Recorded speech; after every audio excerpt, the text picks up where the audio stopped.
ఈటల రాజేందర్ కూడా ఆలోచన చేస్తున్నాడు. సరే ఆయన బీఆర్ఎస్లో పోతాడా, కొత్త పొలిటికల్ పార్టీ పెడతాడా, లేకపోతే ఏందనేది అది ఆయన వర్షన్.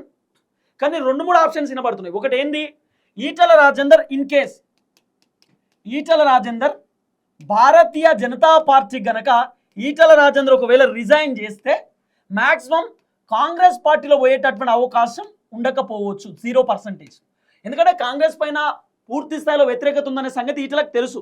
ఈటల రాజేందర్ పైసలే సంపాదించుకోవాలనుకుంటే కాంగ్రెస్ పార్టీ నుండి ఎంపీగా పోటీ చేస్తుండే కదా, ఆ పని చేయలే. సో ఈటల రాజేందర్ కాంగ్రెస్లో పోయే అవకాశాలు 0%.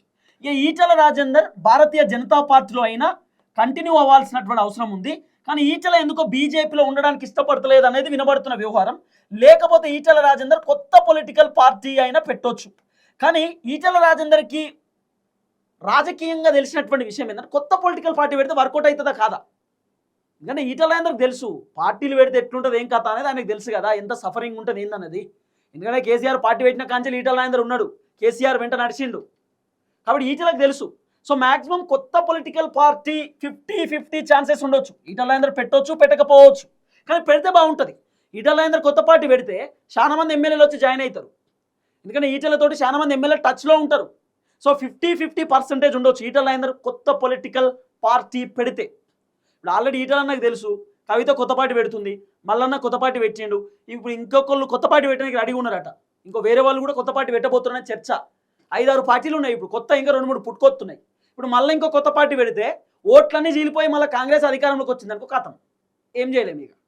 కాబట్టి ఈటల రాజేందర్ కూడా మ్యాక్సిమం కొత్త పార్టీ 50-50 ఛాన్స్.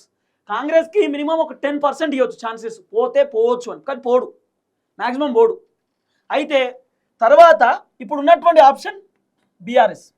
పోనీ కల్వకుంట్ల కవితక్క పార్టీలోకి ఈటల పోతారా అంటే పోడు, అస్సలు పోడు.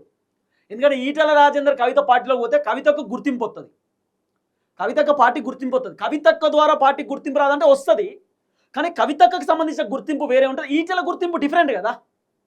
ఈటల రాజేందర్ ఏ పార్టీలో పోయినా అద్భుతమైనటువంటి గుర్తింపు వస్తుంది పార్టీకి.